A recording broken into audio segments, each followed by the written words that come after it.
All right, welcome guys to the Sip It and Rip It podcast. My name is Nathan.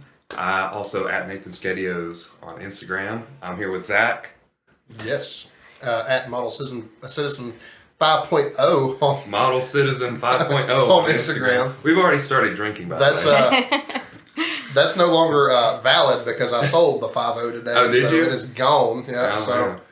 change it to like Model Citizen 666 or something. Then you're just copying our friend Baphomet Lifter 66. There's a lot of reasons to use the number 666. True. All right, and we also have our first guest today, Elisabeth. Hi, I'm Elisabeth Transformation _ on Instagram. And we're pretty excited to talk about some things going on. But first, we're going to talk about what we did today. What did you do at the gym today? Well, actually, I'm getting ahead of ourselves. We haven't technically taken our shot. We haven't talked about our drinks yet. No, we haven't. I made us a wild turkey old fashioned. So it's wild turkey, orange bitters, simple syrup, and a little bit of cherry and orange peel, and it's delicious. And here's to the Sip It and Rip It podcast. We're going to clank. Yeah. Whew. And it's delicious. A little strong, maybe. It's a little strong. Hair on your chest. Maybe somebody's. Is this your first old fashioned? No, I've had one before. Okay, cool. We had one up at 412. That's right. We had one Yeah. together. Yeah. They have an exceptionally good one. I'm not gonna lie to you. This is the best one I've ever made personally. But not better than 412. No, man, they got it down to an art. And to be fair, though, I completely eyeballed this. Yeah, I was like, it wasn't measured or It wasn't measured. I was like, I like whiskey. And you know what? I like a little bit of sugar. So, I really like cherry juice. Yeah, all those things. But are this good. is, I'll tell you this, though. Coming from somebody that drinks a lot of old fashions, while it's not as good as 412s, it is a proper old fashioned. Right. Some of them fucking suck. Like, big time. So, I'm happy with this. The wild turkey wasn't a bad choice for me. No, I think it turned out pretty good. It's very nice. You like it? Yeah. Awesome. So, now that we got that out of the way, what do we do at the gym today? I did bench press. The most amount of volume I've probably ever done this close to a meet. I had sets of 6 at 265-ish. Mm-hmm. So I kind of had a range that he wanted me to operate in.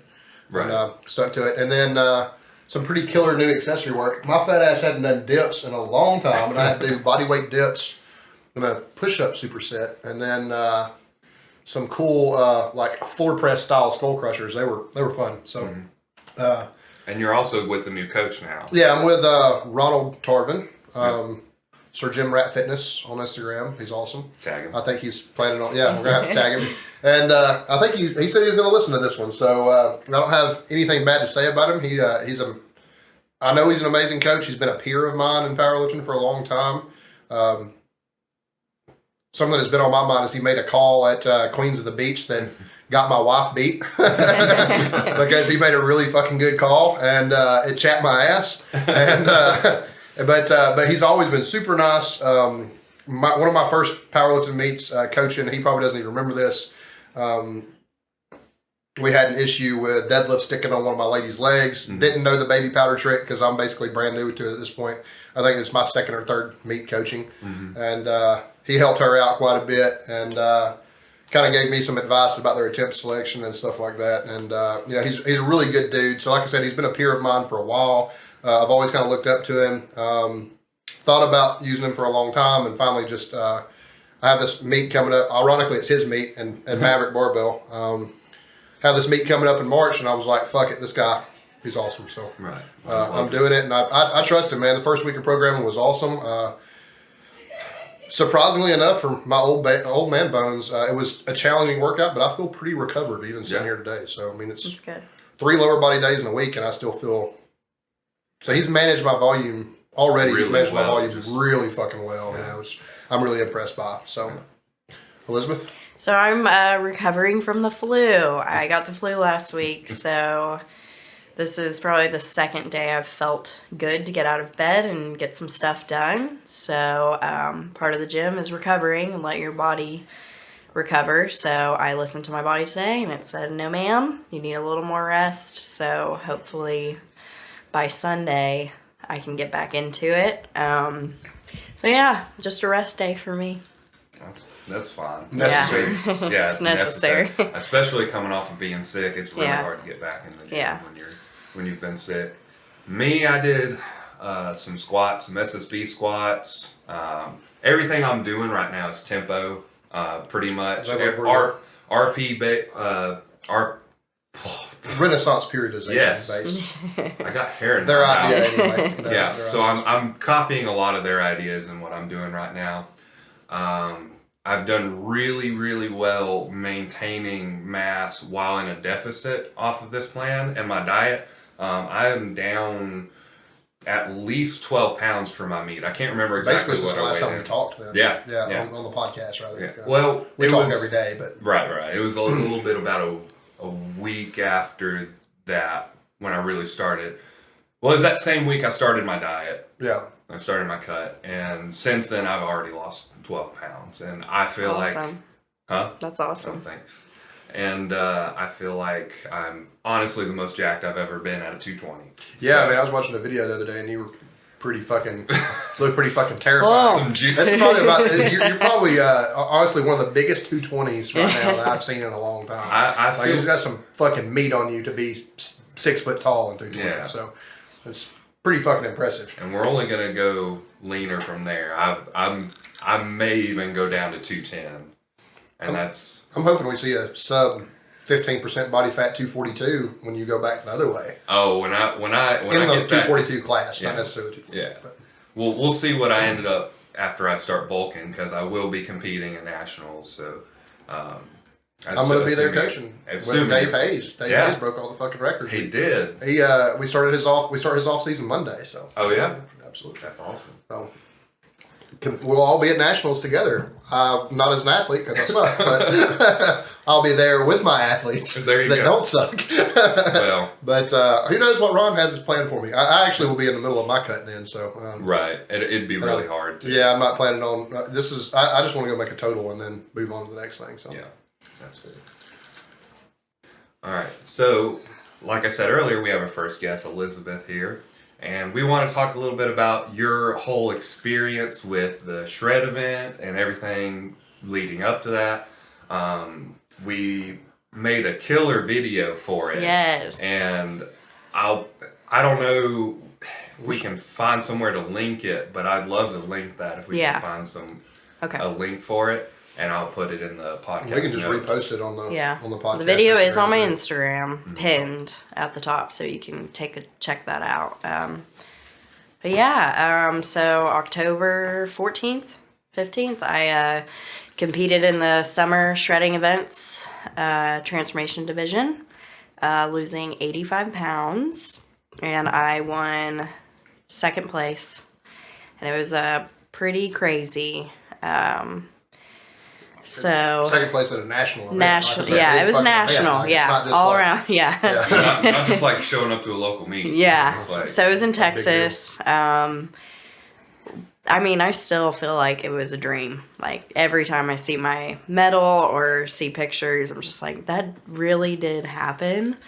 And yeah, I'm still on cloud 9 from it because I still can't believe I did it. But So I kind of, not to toot my own horn, but since I coached you through it, I kind of know the questions to ask. So yeah. why don't you take us back to, you've been training with me long before you did the summer shredding Yeah. event, but take us back to the beginning and what it was like. First of all, psyching yourself up enough to do it, and then talking to me about it, and then, you know, the plan, and basically step by step, like what we did, what Yeah. you did. I didn't do shit, but hold your hand sometimes.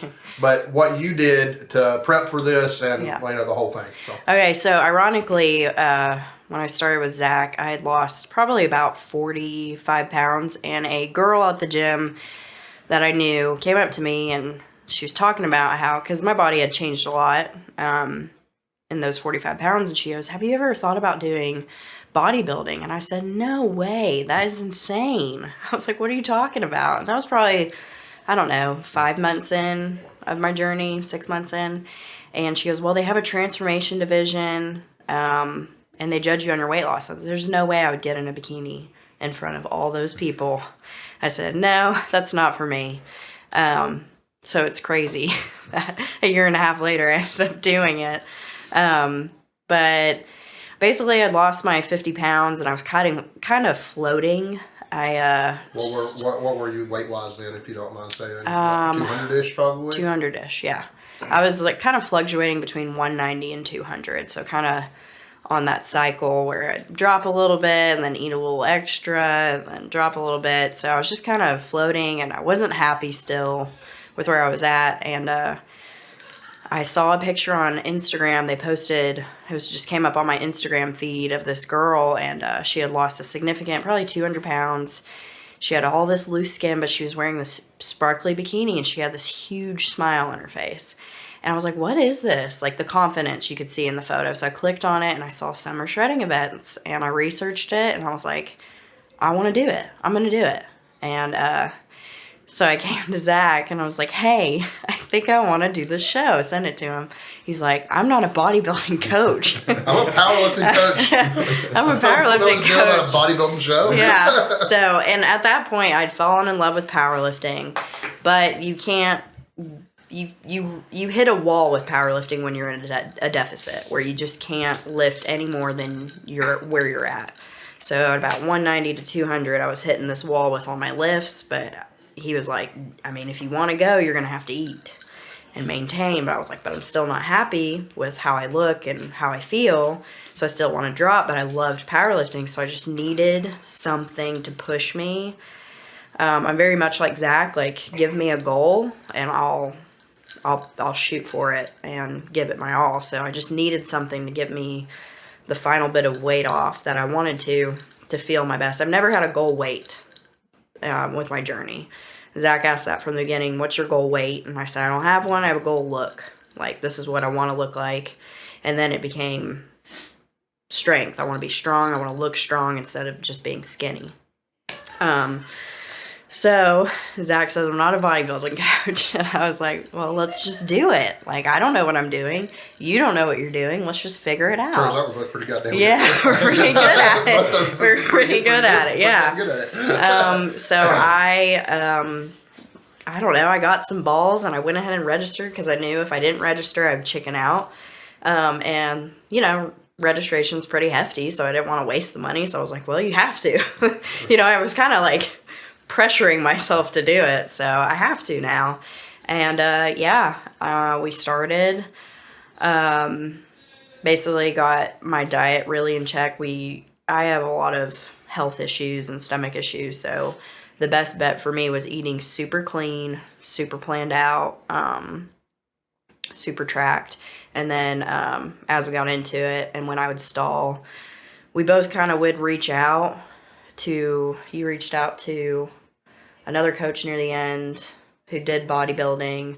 My coach, Grant, well, Ronald's my coach now through March, but my regular coach for diet and bodybuilding is Grant Mims, and he had a lot of input. I actually tried to reach out to a couple other local bodybuilders who out of professionality will remain nameless, and I got really fucking nasty responses from them. Yeah. But anyway, Grant was super fucking awesome, and he really, really helped us. Probably last month. Yeah. But just like day of show things, he helped out a lot. The diet, what it looked like, what it should look like,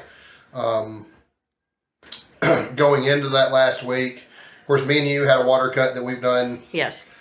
Pretty regular. Actually, if you guys, he's kind of a psychopath now, but if you guys are familiar with Elliot Hulse, used to have one of the biggest fitness accounts on YouTube before he went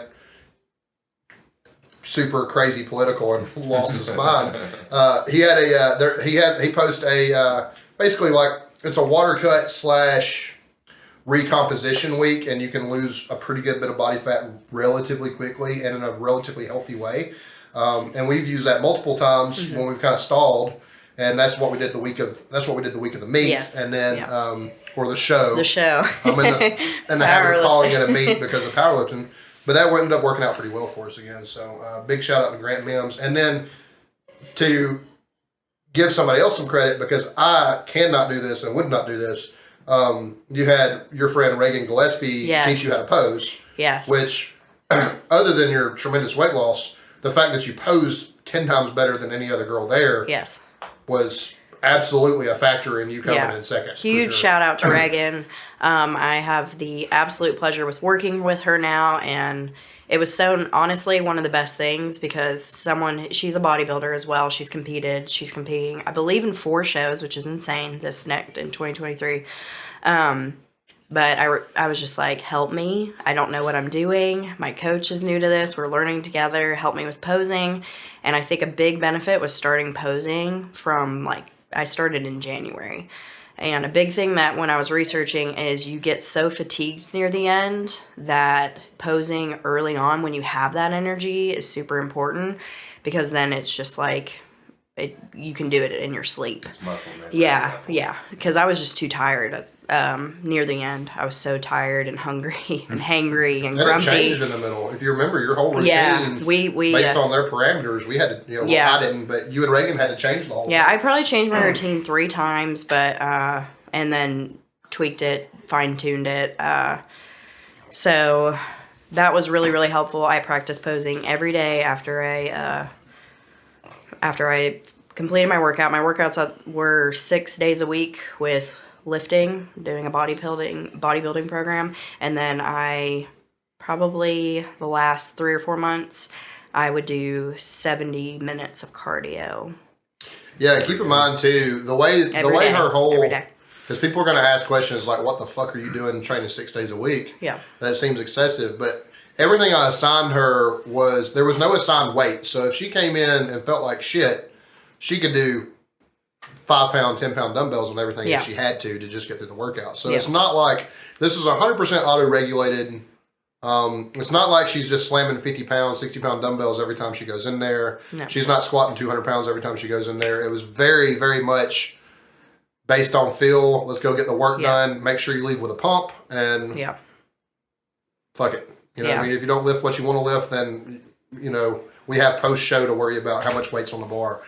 So it should go to say, even though it was 6 days a week, it was smarter than just training your ass off all the time. And near the end, it was just definitely just trying to get through the workout. You didn't have the calories to do. No. You didn't have the energy to do heavy weight. Yeah, every week was kind of like my, what normally would be a deload week with powerlifting. It basically my body would be like, hey, we're not lifting anything more than 5 to 10 pound dumbbells, and we're squatting with just the bar. So, but I also knew after the show I want to get into powerlifting, so I really focused on my form.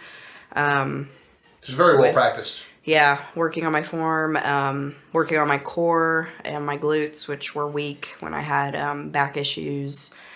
Last summer, they said I had weak glutes and a core, so I really made sure I strengthened that. So I made sure everything I was doing was very pretty. May have not been heavy, but it was pretty, and it felt good. And so yeah, I did that, and again, it was research. Talked to Reagan, I was like, I'm hitting a stall. We would do either a water cut, and then I increased the cardio, and also the cardio was based on how I was feeling. So some days it was high incline, 70 minutes the whole time. Some days I had to break it up. It really just depended on how I felt, but I had to get it done. At the end of the day, I had to get that program done, had to get that cardio done. So take us through that, unless Nathan, you got any questions before? Yeah, I was going to ask, what did your diet look like specifically from the start, and then as it progressed, what did your diet look like? So a lot of chicken, fish, and then threw on some fatty meats. So turkey mostly. I'm not a red meat, just doesn't feel good in my body. But we fight about that a lot. But I would have a steak every now and then. And then my carbs were potatoes or rice cakes.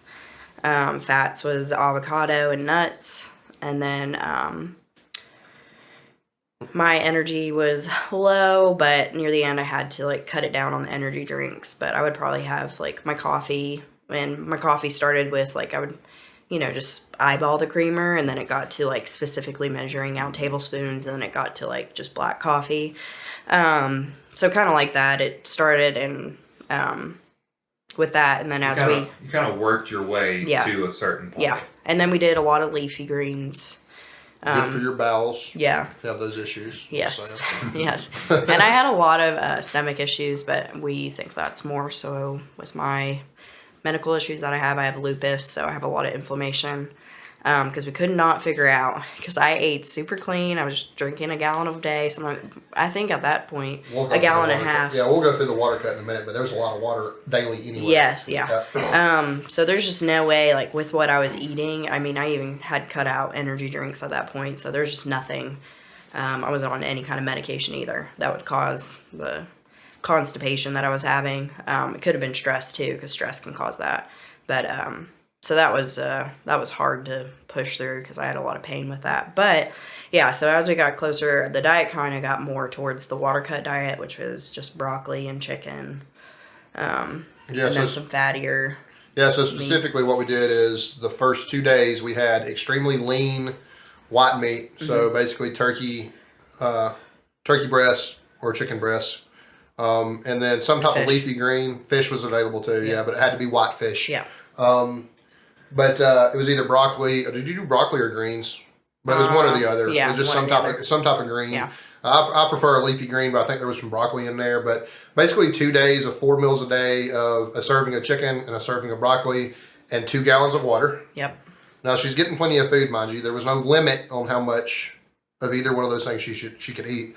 The water was extreme as frick, though. Yeah. So there was no calorie cap. No, there was completely. Those weeks were completely should have been completely untracked, unregulated, and it just from the sheer simple fact that everything was so clean that if you put any type of limit on it, she'd fucking starve to death. Like she still has to get through her workouts that week. She still has to do everything else. So, and then the next 2 days we added. You get to move to just a gallon of water and fattier meat. Fattier meat, so she could have ribeye, she could have chicken thighs, ground turkey, with a little bit more fat in it, salmon if she wanted it, and then we had it's 3 days of the 3 days of each of each. The 2 gallons, 3 days of the 1 gallon, and then the last day is unlimited healthy carbs, so basically fruit, rice. Potatoes if she wanted it. I do have a preference for white rice over almost anything. We can get into that in another episode, maybe a meal prep episode. But and then any type of meat, obviously it can't be fried or anything like that. Any type of healthy meat, whether it was fatty or not, also kind of unregulated. But the hard part about that last day, and we'll get into this in a second, is you only get a half gallon of water because you are on a water cut. Yeah. So she spent 6 days drinking 2 gallons or 1 gallon. Drowning. And people don't understand. And then show day, you got 8 ounces. Yeah, sips. So just take us through, since we just explained the diet you were on, take us through the last week of prep before me and you go to Texas. Real quick before that, I do want to curious, what is the correlation between, like, you went from 2 gallons and lean meat to 1 gallon and fattier meats? What's the reasoning behind that? As far as I know, and you really need to watch this Elliot Holtz video, but we're talking about hormonal and insulin responses and stuff like that. Right. So fattier meats are fat in general is essential in your diet because it is a precursor to a lot of your sex hormones and stuff like that. You can actually eat too little fat and it can cause serious issues. Like also omega-3s especially important to your brain. So it's about mental clarity, which anybody that's done a bodybuilding show will tell you that last couple of weeks. Yeah.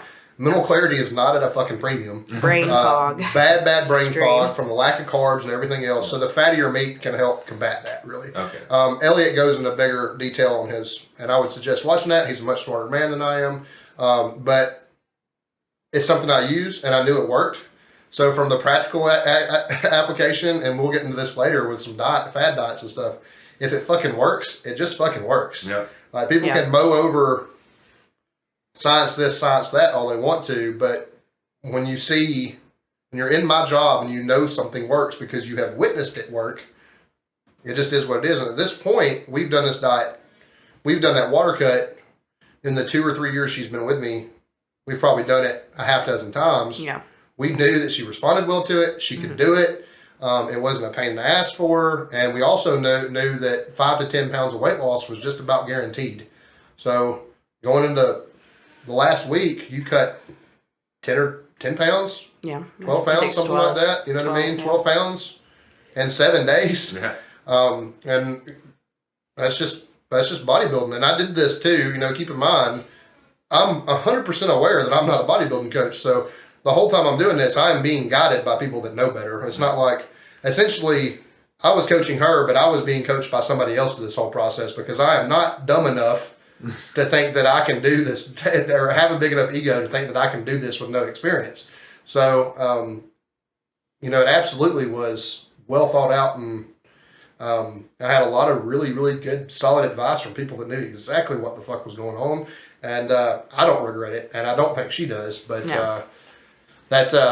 Anyway, that whole diet, I kind of went on a tangent, but that whole diet, you know, it just is what it is. So we were about to take them through that last week, right? Yeah. So what does that last week of prep look like, including, you can talk about the diet, travel, what you and I did, what the group did, basically leading up to that Saturday show day. Yeah, so we did the water cut. Like you said, I've done it several times, but this was the hardest because it was a lot of water. A lot of water. So I had to just map out my water. I knew I could get through at least a half gallon during my full workout. So that's a little tip if you're trying to get your gallon in. Try to get half during your workout because you're sweating and you need that water. And then all you have to worry about is half. But yeah, it was really hard because I was just so tired. So tired, even lifting the gallon jug. I was so tired, but so I would do that, and then at the end of the night, when I had that, I don't know, quarter of a gallon left of the second gallon, I would take the hottest bath with Epsom salt, and I would be sweating so much that I would have to chug that water to get it in. For it to work, you have to stick all the way to it perfectly. There's a science to it. There's a reason it works. So you cannot skimp. You can't just say, oh, there's only a little bit left. No, you have to do the 2 gallons. So, and then I stuck to chicken and spinach. I went to the extreme, not knowing, but I did not do any kind of dressing or seasoning. Except for salt. I just kept it really, really clean. The dressing wouldn't have been allowed, but we probably needed a little salt and pepper. Yeah. At that point. So it was really, but at that point, like, I was eating for fuel. I wasn't eating for pleasure. So I just did not really care about how food tasted. I just knew I needed it, so I would just eat it. Did you do any supplementing? Honestly, not really. I mean, I took, like, vitamin C, vitamin D, B12, magnesium, but no, no supplements. I mean, I know you can, and a lot of bodybuilders are into that, but I don't know, I'm not even sure you were doing pre-workout the last couple of weeks. No. Mm-mm. I mean, at that point, why? Because you're so low, the workout has to get done, but you're so low energy at that point. It's not like you're going to hit a new bench press PR or some and shit. when I would take the pre-workout, it was so much on my body that I would throw up every time.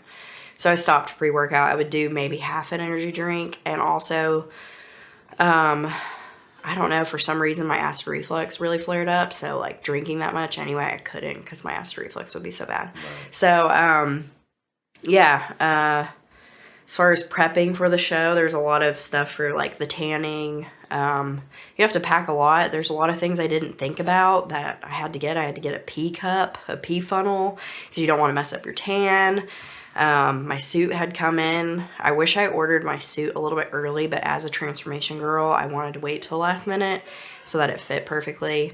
It ended up being beautiful and amazing, but it did stress me out that it wasn't going to get there because Florida got hit by a hurricane and my suit was coming out of Florida. And they said there was huge delays, so I was like, I'm about to drive to Jacksonville, Florida and go get my suit because I have to have it. I didn't know what else to do, so let's see. There was some funny stuff. So the night you landed, you've done this water cut and everything. The night you landed, oh my gosh, was a fiasco, and I very much don't mind doing it, but in retrospect, it's kind of funny. So let's just talk about the hoops we all had to jump through to make sure everything was on course. What is that, Thursday night at that point? Yeah, Thursday night. So we came 2 days out. Right? Yeah, 2 days out. So my flight got delayed by a lot, and I made the decision instead of it would be easier on me mentally not to pre-pack food and take it with me because it was a short flight. So I was like, when I get there, I'll go to the grocery store and pick up my food. Well, my flight ended up being delayed so much, and there was not a lot of options at the airport that I was starving. I hadn't eaten and probably Like pass out starving. Like this is dangerous. I was shaking, vision blurred. Like I've never been more hangry in my life. You couldn't breathe near me because I would get pissed. So I'm communicating with Zach. Zach and Sandy had already gotten there. They drove, which probably would have been smarter. And I was like, please, I need food. Like, go get me a rotisserie chicken, some greens. Like, I'm gonna fall. Like, and it was pretty, like, probably the scariest part of prep was trying to, even walking up to their room, I was like, I'm literally about to pass out. I'm so hungry. I want to say it was 6 hours of no food, and I was on the water cut. And I think that day, was would have been a gallon. The gallon. And I had drank majority of it before the flight because I didn't want to be worrying about peeing the whole flight. So I had just, I think, a bottle left of water to eat my last meal. Maybe 2 bottles of water. It was like plain green ass broccoli. Yeah. And not cooked broccoli. Rotisserie chicken breast. Raw broccoli. Raw broccoli. Pre-cut chicken that was just traditional. She ate it like it was going to be her last one. Yeah, I ate like a gremlin. I was like, I apologize for what you're about to see, and I literally like chowed down like there was no tomorrow. Didn't measure, weigh, nothing. I was just like, I gotta eat as much as I can before I pass out. and then the next day. Well, and that night I had to prep for my spray tan. And so we didn't get shave your whole body. Yeah, I had to shave my entire head to toe body. Well, not my head, but my whole body. I mean, that was weird. My sister had to help me, and then we decided to do that Epsom salt and rubbing alcohol bath. So not only am I feeling just brain foggy, I'm feeling weak. But now we're going to take all the water out of it. I'm literally going to take the hottest bath I can stand and literally almost pass out from the fumes of the rubbing alcohol to dehydrate myself even more. And again, I think it was 2 bottles of water because I was like, okay, I get this bottle of water through my meal and then I get 1 bottle of water through that bath. With, mind you, I was drinking 1/4 of a gallon during these weird baths I was taking. So I was like, dying. I think you can do up to 30 minutes. I don't think I made it 15. I was like, okay, I'm going to pass out. Yeah. Like, I'm going to pass out. And then I had to get up early the next day to get my last workout in before my spray tan because you cannot sweat, cry.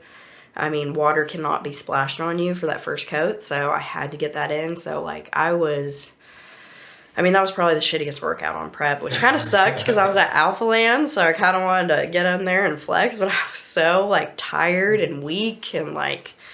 They don't tell you that when they give you the pass, do they? No. Like, you're going to feel like shit the whole over here. Here's your $60 pass, but you're probably going to have a shitty workout. But I had to get my cardio in, and then I was just getting a pump throughout my whole body, except for legs, upper body, but mostly get that cardio in. But, yeah, it was... I probably feels like a dream because my brain fog was so bad at that point.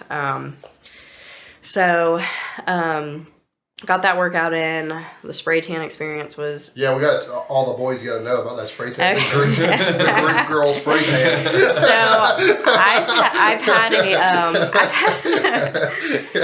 She's got to take a drink. Let me take a drink before that. So I've had a custom spray tan before, and you usually go in a booth.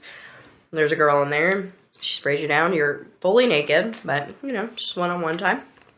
Spray you down, and then you dry with a fan, and you put your loose clothes on, and you leave. Well, they said there would be tents, so I'm assuming it's the same kind of situation, like portable tents. We went to a hotel, and they've got this weird sheet thing. It kind of looked like an Area 51, and I'm looking over, and there's guys getting spray tan, and they're pulling their little panties down real low, and I was like, oh gosh, like that's a lot in front of him. And I go in there and I open up the curtain. They're like, you can come in now. I come in and there's naked women everywhere just walking around, and I was like, oh, we're getting naked in front of everyone. In front of everyone. But, at that point, I was just like, you know what? I'm about to be pretty much naked on stage, so who cares? So, yeah, for all of you ladies doing the show, you will be naked in front of your fellow competitors, in front of the spray tan lady, which wasn't weird for me with the lady, because they've seen all sorts of bodies. So that didn't bother me. It's just like seeing your fellow competitor that you've met on Instagram, but not in, like, one of the girls I hadn't even met. It was a hell of an introduction. And it's just like, hey, girl. There's their tits. But yeah, the ladies there were super, super, super sweet, and they were... the carpet matches the drapes. There was no carpet. Well, yeah, nothing. I guess that's fair. I had nothing. So how many people had shaved heads? None. I don't know the answer to that, but still. None. But yeah, that was an experience. That was an experience. But again, like, that brain fog, you just, like, your normal, like, scared and, like, anxious mind was just gone at that point. You're just like, just give me the fucking tan and let me go and lay down. Because I knew at that point, after that, I would get to go eat, and then just the protocol was just rest. So I would get to lay down, and I was very tired. So I was like, I just want to take a nap and then not think about it. And that was Friday night, and we did the alcohol, the shot bottles. Oh, yeah, that was fun. So, per Grant's recommendation, which I think it was really, really good for morale, personally, because we had a good time. No, yeah. But, of course, I wasn't limited to how much I could drink, but we went and got her some, I think I picked myself up some, like, Jim Beam or some Fireball or something in airplane bottles, and she was allowed... 6 like, ounces. 6 ounces of liquor. So you had, what, 3 or 4 airplane bottles of vodka?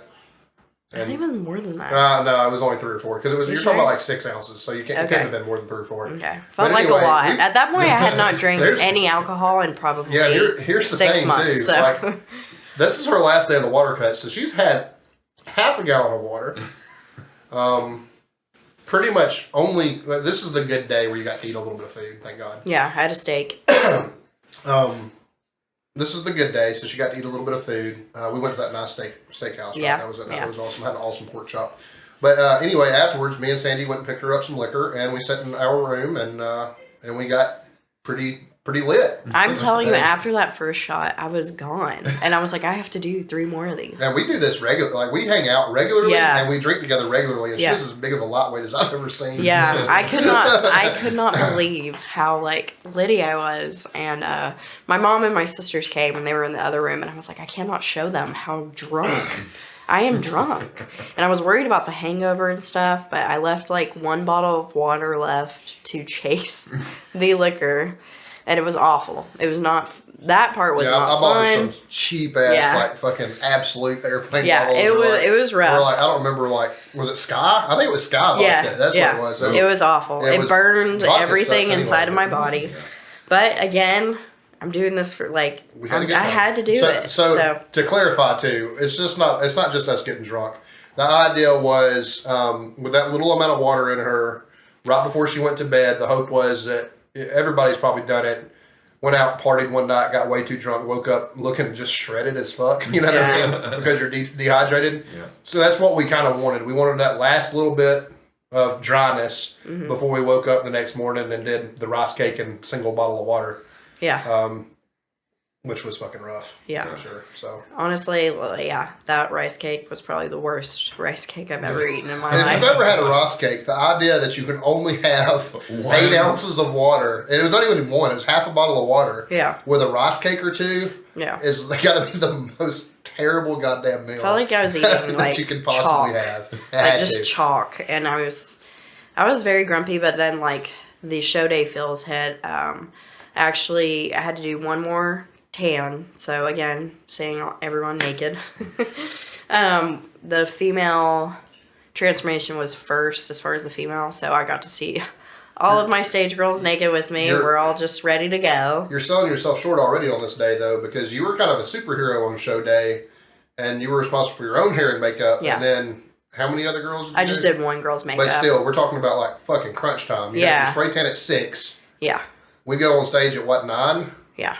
And she's got to do her own hair and makeup and another girl's, and that's a lot more, especially when another girl's coming from a different hotel, that's a lot more logistic difficulty than you might imagine. Yeah. So she was on top of, I have to give her credit, because on top of taking care of herself. She was also a badass and saved somebody else that day. Yeah, so my friend Chelsea, I hope you listen to this, Chelsea. I love you. Her makeup artist backed out on her last minute, which is the absolute worst. And so she was like, girl, who's doing your makeup? And I was like, well, I'm a makeup artist, so I'm doing my own. Elisabeth Ryan Artistry on Instagram. So I was like, I'm doing my own. She goes, is there any way you could do mine? Which it was, I am a girl's girl, so I'm going to help you out, but it was pretty stressful just because I had to bring so much more makeup. I didn't know, let alone what color I would be as far as the tan goes, because you're so dark. But what color she would be, because I didn't know I never met her in person. But I was so happy I got to do it for her because it helped chill me out. Like, I love my job because it helps chills me out. But yeah, so basically she looked amazing. Did she place? I don't know. She didn't place, no, but she is competing in June in a transformation show in Atlanta. What's her handle? Is it like Chelsea Got Gains or something? Chelsea Gets Gains with a Z. But she's amazing. She'll be competing, and I know she's going to do awesome. She's already done, like, amazing since the end of the show. Lost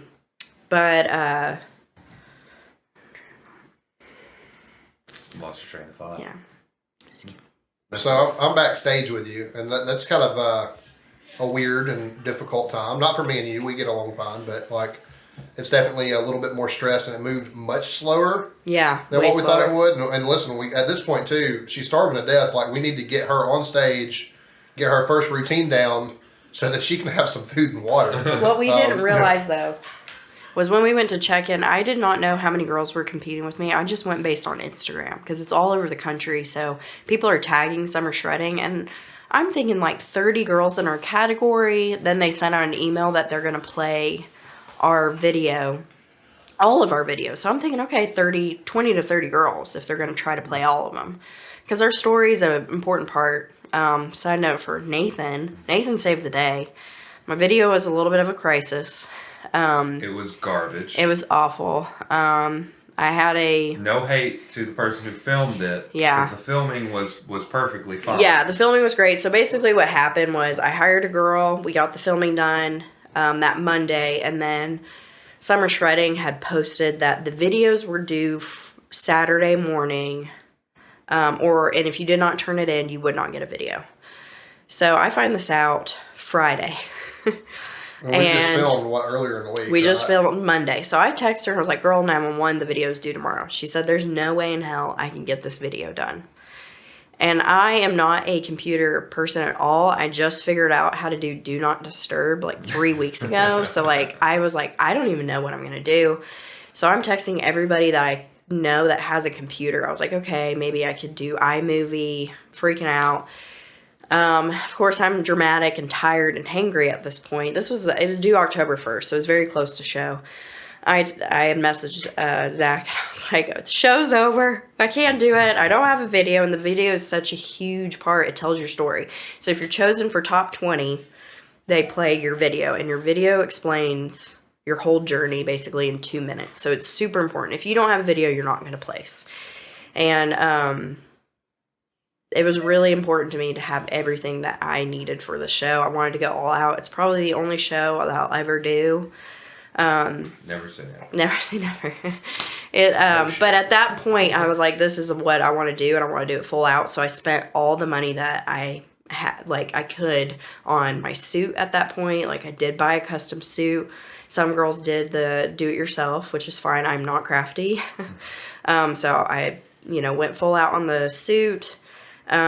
Which is more expensive because they have to custom the material to like loose skin and everything that you would need to cover and hold up, or basically on the shoes, on the jewelry, the spray tan. Some people do their spray tans themselves. The shoes. The shoes. Your champion socks. My champion socks. She wore under her shoes. I always posed. When I practice posing, I always practice with my champion socks, men's socks.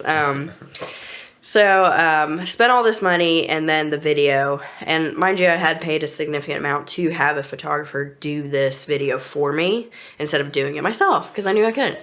So text Zach. I was like, hey, I don't know what to do. Like, I at that point, money was limited because I'd spent so much. So I was like, I have no money to pay someone to do this either. So basically, I don't know anybody. And enter the badass that is Nathan. entered in Nathan. So I messaged Nathan, and I'm talking like my anxiety, like I was freaking out so bad, I was dry heaving. Like I was trying, like it was a big deal. It was the whole devastating. Show hinged on it. Yeah, absolutely. it was devastating. So I reached out to Nathan. I was like, hey man, do you know anything about, like, this is what happened? Told him the story, and he was like, yeah, easy enough, I can do that. He's like, how long is the video? I was like, 2 minutes. And he's like, I got you. And not saying my confidence wasn't high, but I was just like, oh God. We just like, didn't know what to expect. I didn't know. Because like, this is like due at midnight. Yeah. And he's in here working on it on Saturday night. Yeah. Like, and it's going to be, I didn't know you had, like, the setup that you had, the microphone. Like, I'm thinking he's going to... So the photographer sent me, like, the videos. And I was like, okay, maybe he can piece together a slideshow on PowerPoint and just make it make sense. But, God, you blew me away. I'm still blown away because I was like, okay, I'm not tech savvy, so how do I explain what I want this video to look like in my head, like, to a person who does the tech stuff? Like, hey, I want it to look like this. Can you read my mind? And it felt like you literally read my mind. I gave him the storyline, like, basically my story, the script, the videos that I had, the before pictures I had, the timing, and I was just like, here, do something, help me. And I knew anything would have been better than nothing because the photographer ended up sending me a video that she mashed up, and it was too long. Yeah, it wouldn't have worked. Audio quality was not great. Yeah, it wouldn't have worked. Basically, we did two separate, like, we did some gym session videos, and then we did one of me just talking, but the audio was so bad. I mean, I kind of looked like I was in a prison and I was doing an interview. It was just not good. It wasn't usable. So when she tried to put it together, it didn't work at all. Like, it was unusable at that point. So I was like, okay, anything is better than nothing, like, at this point. But Nathan, like, I really hope you guys check that video out because it really, I want to say, like, out of all the videos, I want to say mine was the top. It was definitely was one the of best looking and the best played out. Yeah, absolutely. Like, it was very clear. You could hear my story. There were a lot of sob stories there, and that's no offense because that's everybody's telling their story and everybody's got one, right? Like, so like content is kind of the same across the board. Let's be honest. Yeah. But like in terms of the way that it played and the way it told her story, it did a much better job than most people's did. Yeah, it was very much more perfect. beginning to end, full story in 2 minutes. As much of the full story as you're going to get, I think. And I think that did great. And that's a big testament to this dude because he's a great friend to both of us, but he kind of bailed us both out. More so than me, but I mean, he really fucking helped us that weekend. So yeah, thank you. I literally can't thank you enough. It was amazing. So I was happy to do it. Yeah. It kind of sparked a love for it again because I used to do it a lot years ago because I had a YouTube channel. And I'd edit videos for my YouTube channel.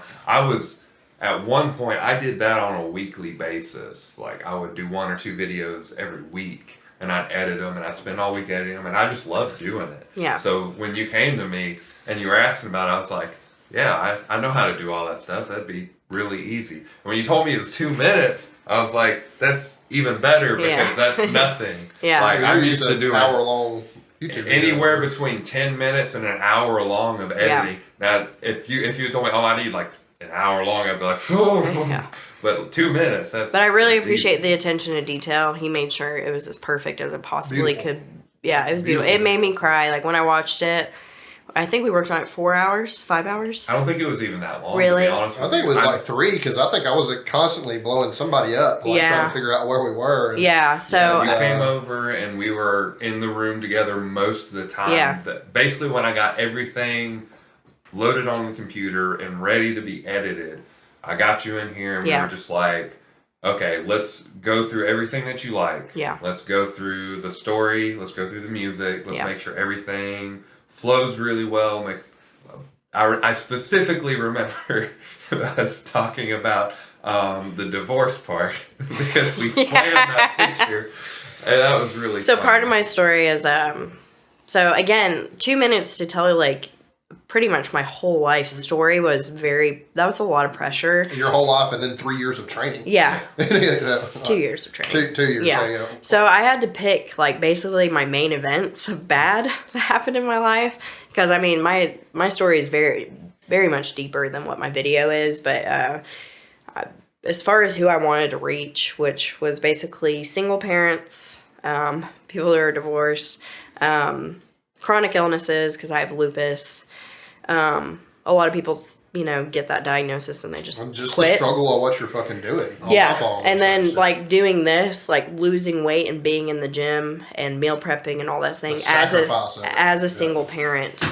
That's who I wanted to reach. But yeah, he definitely hit it, because there's a point in the video where I'm talking about my story and I say divorce and he punches that picture of me and my ex.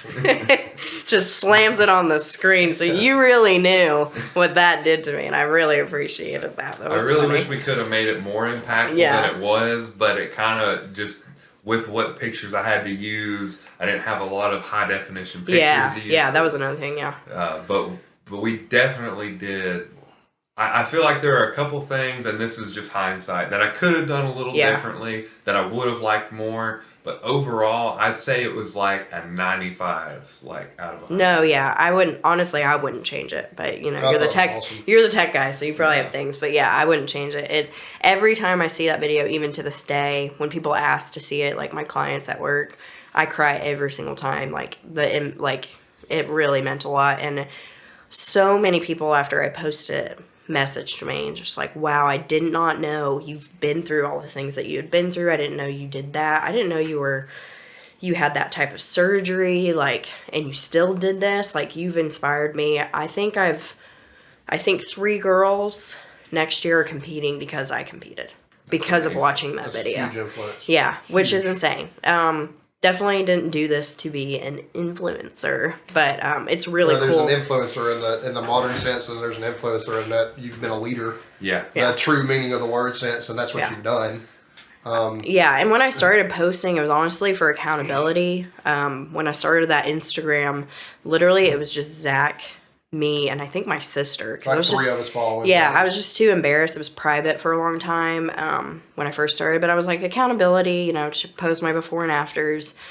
And then I think when I hit that 50-pound mark, Zach was like, you got to go public. Just do it public. It was my birthday, I think.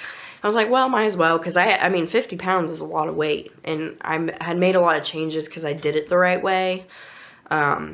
So everything was toning up really nicely. So I looked like I lost more weight than I think Slim thick. Scale. Yeah, slim thick. So I went ahead and posted it. But yeah, so the video, it felt like everything was falling into place, that I was meant to do this, because everything that fell apart and I was freaked out about, fell into place. So the hurricane hitting and I wasn't sure if my bikini would get here, came just in time for me to try it on.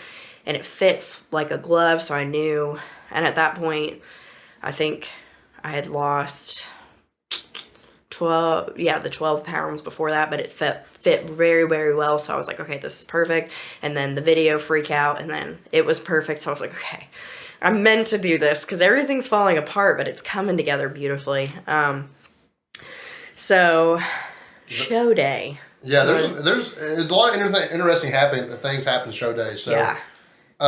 Obviously they have numbers assigned to them, but me being a powerlifting coach, numbers are pretty arbitrary. So we lift in order of lightest weight on the bar to heaviest weight on the bar, regardless of when you signed up or whatever. Yeah. Flight to flight, but it's pretty much, when you're going to go, unless attempts change and somebody passes you or you pass somebody else, and then the order changes. But I don't know what order they're going to play these fucking videos in. Yeah. So I'm sitting. Well, that's the thing. We did not know how many girls were competing. That's to bring it back to. So I thought 20 to 30 girls, and then we get there and they have it posted who's going when. How much was it? There's 100 girls. I think it was 90. 90, something like that. Yeah. I think that's what they said. It was 3 times more than yeah. what we thought. So we looked at it and we kind of looked at each other because I checked in the second day. So they had 2 check-in days. So Zach had to come with me to get his coach's pass. So we go up there, and I'm thinking I'm going to be like one of like 5. And there's people lining up for my category. And I look at the table, and you have a little button with your number, and there's buttons all over the table. And I was like, holy shit, this is the second check-in day. There's way more girls than I expected. Extremely intimidating because you have to outshine that many more people. Who rightfully, the work they've done deserve it too. Yeah, when I decided to do this, it was my push and for me to prove it to myself that I could do it. It was never about like winning the whole thing. We wanted top 10. Yeah, but I was like, you know what? Top 10. If I could get 10th place, to bring home a medal. That's what I kept saying. If I bring home a medal, I'll be happy because I feel like the money was worth it and the hard work. So even 10th place, I would have been thrilled. What was your number? Because that has something to do with what I'm about to say. What number were you? What was your stage number? 94. 94. So, you have all these girls go, and the first walkthrough and posing routine, there's no video played. Mm-hmm.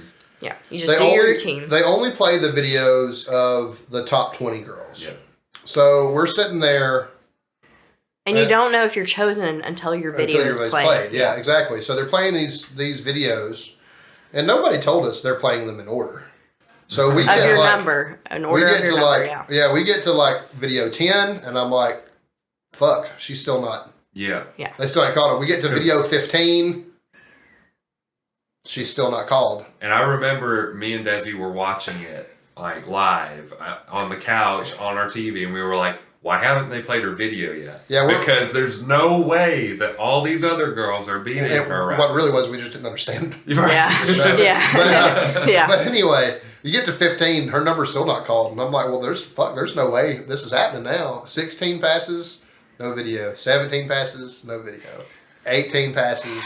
It was past 18? Yeah, 19. I was 19. Oh, okay. Yeah. 19 gets there, and they finally play her video. And anybody that coaches, well, first of all, maybe it's not anybody that coaches, but I'm an extremely, extremely empathetic person, and my people mean the absolute world to me. Like, everybody sitting in this room right now has been coached by me to some extent, programmed for, something like that. I believe these two people would tell you that. I'm extremely, extremely empathetic, and my clients mean more to me than anything in life, and that's the truth. If you want me to say something on that. If you want to, yeah. So, just real briefly, I can attest to that because I remember going into the trainer's office. It was maybe a couple days after my divorce. Well, separation. It hadn't been a divorce yet. And you were just like, we're going to eat, and we're going to get your program, and like you were just like, we're gonna set you up. And so that really meant a lot to me. And this dude's fucking killed it. We need to get in. We need a whole episode today, because his transformation is just as epic in the opposite direction of Elizabeth's. Yeah. But, it's fucking incredible, and the strength that he's accrued is just ridiculous. But we get to this 19th video, and it's finally hers. Can I tell you how I was feeling backstage? Yeah, you might as well. So, I'm about to tell them how I felt. So watching listen. this fucking thing. So mind you, like all of us girls have been on our feet because it's a lot of women to go and do their posing. It's a 20-second posing routine. So again, 20 seconds to show the judges your transformation. They have your before picture behind you. So literally that's all they get. You get 20 seconds to look at your body, see your transformation, and pick you for top 20. So as they're playing the videos, I'm overthinking. I was like, they didn't, like, my posing routine must have been off. It was the best posing routine there, though. Yeah, but in my head, I was just like, okay, my posing routine must have been off. They didn't really see, like, the muscle definition that I wanted to show. My weight loss, like, maybe I wasn't confident enough.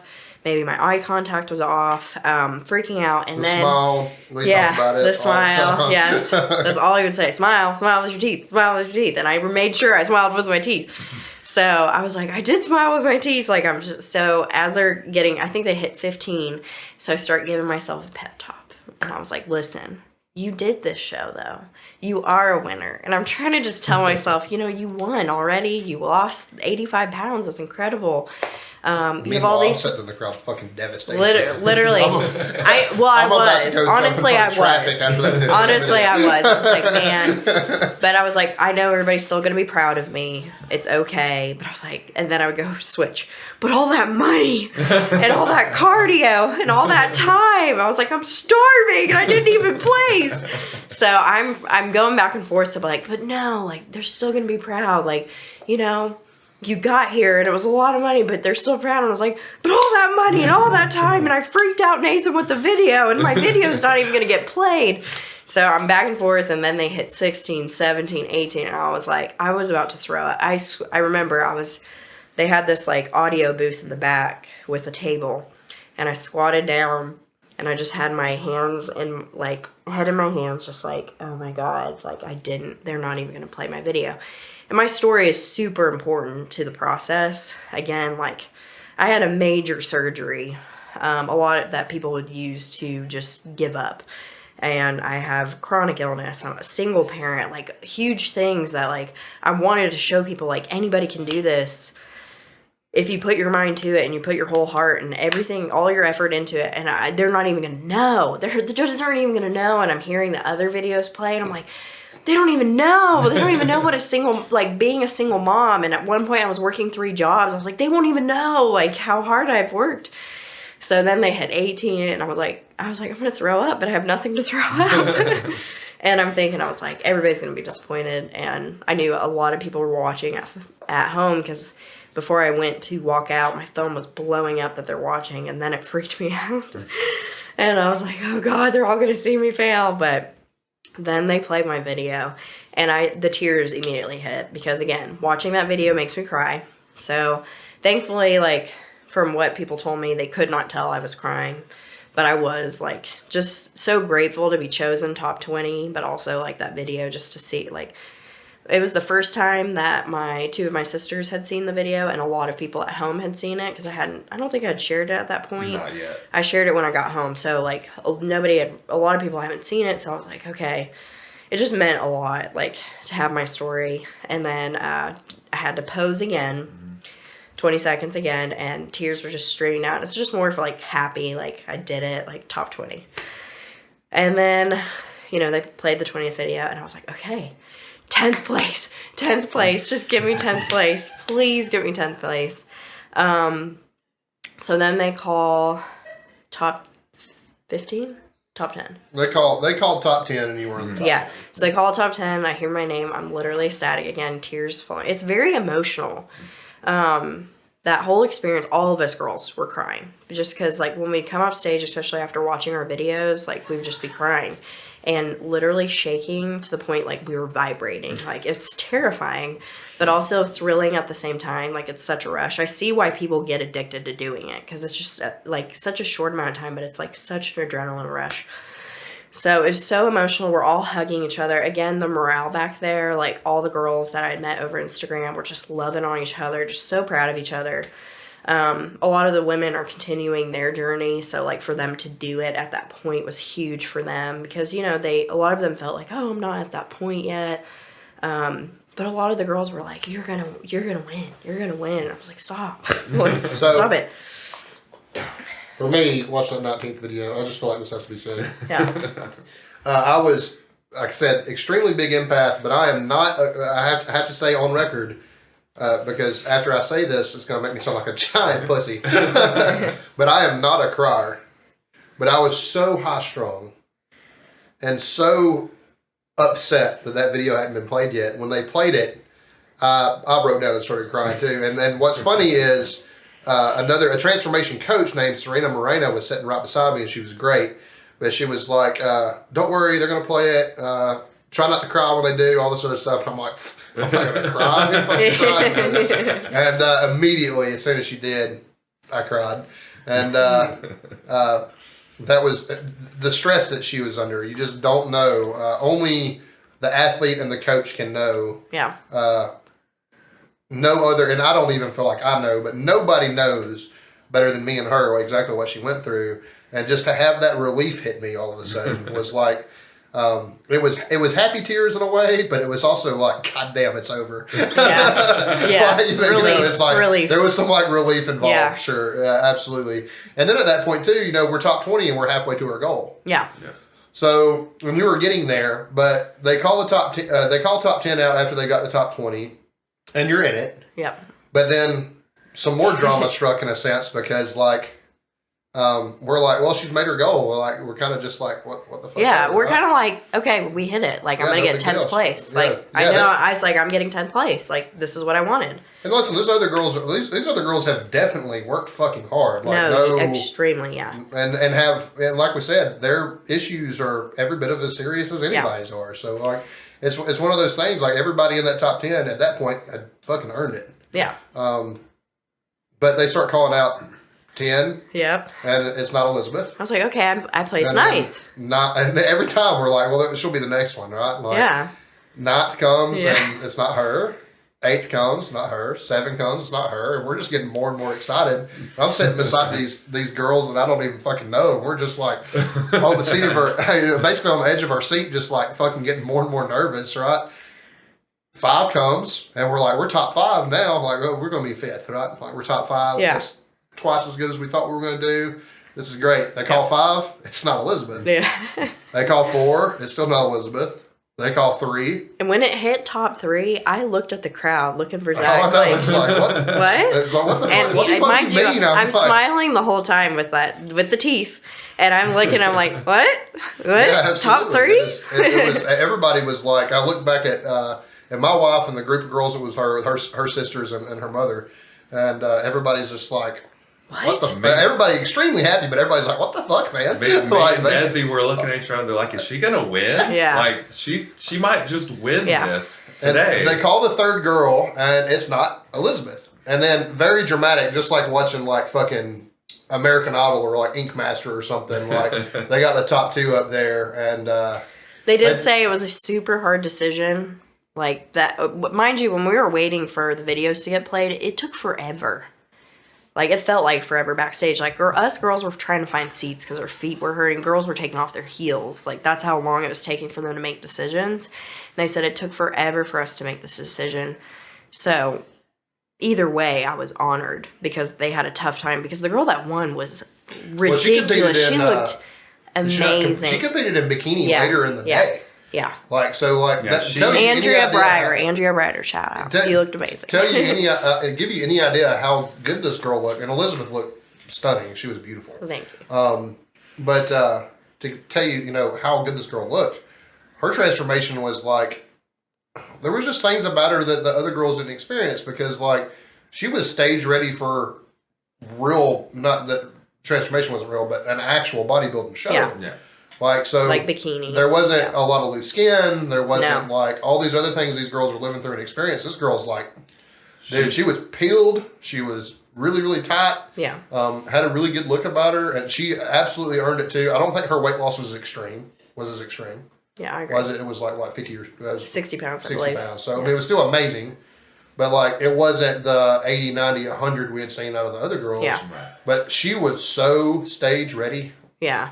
That, like, not taking anything away from Elisabeth, but if there was going to be somebody that beat you, it had to be her. Yeah. You know what I mean? Like, if there was ever going to be another one, it would have been, I mean, that's the only one it could have been. And I feel like the judges that's probably why they had such a hard decision between the two, because it was like, your transformations were extreme. But she looks show ready. Yeah. She looks like she's going to And keep in mind, too, something that she pointed out is this person gets an Alphalete endorsement, basically. Right. Yeah. And I'm not saying it's a political choice, but as a small business owner, and I know Alphalete's not necessarily small anymore, but like, you would want to pick someone to represent your brand. Exactly. Yeah, absolutely. Yeah. And I believe that Elisabeth would have done that with so much grace and so much dignity and been great at it.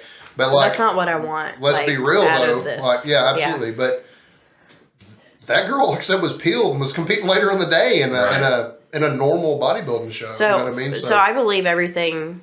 I won second place, and honestly, it felt like I won first. If I won 10th, I would have acted like I won first, to be honest. But Andrea, definitely, this is what she wants to do. She wants to be sponsored. She wants to, be promoted by brands. She is working on. I've talked to her after this show. She's getting her certification in training. She wants to be a trainer. Like her winning is definitely like a huge step for her career. I'm not that girl. I literally started my Instagram for accountability for my coach. Because I wasn't local to Zach when I found him. So like, he didn't see me in the gym every day. for majority of my one time a week. Yeah, one time a week. Sometimes when we got to be friends, she would work out with me. So and he two or three of us. Yeah, and he made the suggestion of doing a lot of before and afters because when the scale wasn't moving, those pictures really did help me see. And we measured too because there was times. Yeah. Sometimes even pounds would be gained, but she would lose because of the new muscle mass. Yeah, she'd have lost. But mentally, that was hard. So like the pictures really helped. So the Instagram was really just to communicate to my coach, like, okay, this is what I'm looking at like this week or this month or whatever. It's to help me mentally. So like promoting brands and having codes and that's not me at all. That's not what I want to do with my life. I don't have any interest in being a trainer. There's parts of it emotionally that I would love to help with, especially single moms, just because I think it's, being a mother is such a powerful thing in itself, but to be able to like make the time without the mom guilt, because there is a lot of mom guilt because you do take a lot of time from your kids to do this, but helping women understand like losing weight and getting healthy is helping your children. It's helping you mentally. It's helping you physically. Like, I'm going to live longer for my son. I'm going to be able to play.